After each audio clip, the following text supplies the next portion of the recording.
mwongoza watalii bora yule Daudi Morel. Haya, Selemani Mwalimu. Selemani!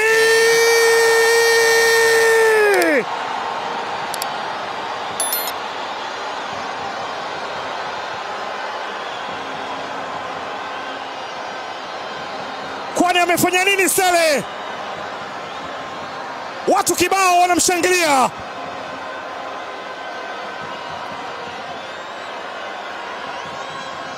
Selemani Mwalimu anafunga bao la 3 kwa Simba.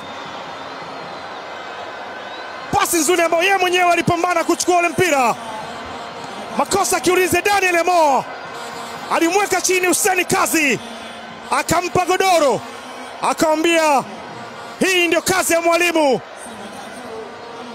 kwenda kuongoza wengine pia. Selemani we anatema mate kushoto, anafikia kulia. Hussein Kazi akadondoka chini na kwenda kuandika bao la 3.